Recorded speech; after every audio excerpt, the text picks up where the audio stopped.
जिंदगी में वो जुमेरात ना देखता कि जब रसूल अपने हुजरे में शिद्दत मर्ज में तड़प रहे थे और रसूल ने अपने हुजरे में कहा था कि आओ मैं तुम्हें कुछ लिख दूं, कागज और कलम लेके आओ। सुनिएगा हदीस, कागज और कलम लेके आओ, कलम और किरतास लेके आओ, ताकि मैं तुम्हें कुछ लिख दूं, ताकि तुम मेरे बाद गुमराह ना हो जाओ। लफ्ज ब लफ्ज बुखारी से हदीस लेके पढ़ रहा हूं, जिसको चाहिए हवाला मेरे पास इस वक्त भी डिजिटल लाइब्रेरी में फोन में मौजूद।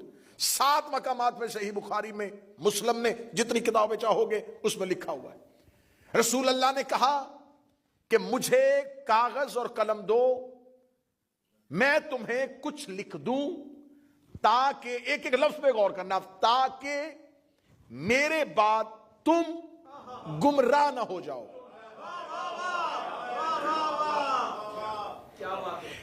अब्दुल्ला इब्ने अब्बास कहता है कि जो ही रसूल ने यह लफ्ज कहा तो हुजरे में जो मौजूद लोग थे उनमें इख्तलाफ पैदा हो गया।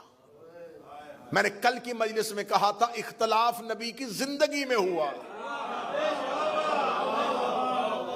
इख्तलाफ ये लफ्ज हैं बुखारी के कि रसूल के हुजरे में मौजूद सहाबा इकराम के दरमियान इख्तलाफ पैदा हुआ। एक ग्रोह कह रहा था कि रसूल मांग रहे हैं कागज कलम दो। एक ग्रोह जिनकी नुमाइंदगी उमर इब्ने खत्ताब कर रहे थे, उन्होंने कहा कि कागज कलम की जरूरत नहीं, और उन्होंने एक चीजें दो छोड़ के जा रहे, कुरान और सुन्नत। और जो हुजरे में शख्स खड़ा है वो कह रहा है हमें सिर्फ कुरान चाहिए।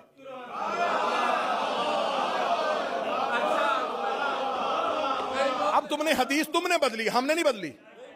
हदीस तुमने बदली है, अब तुम्हारी बदली हदीस तुम्हारे गले में आने लगी है। तुमने कहा नबी 2 चीजें छोड़ के गए, एक कुरान और एक सुन्नत। ये हदीस भी तुम्हारी है और जो हुजरे में बोल रहा है वो भी तुम्हारा है। वो कह रहा है हमें सिर्फ कुरान चाहिए।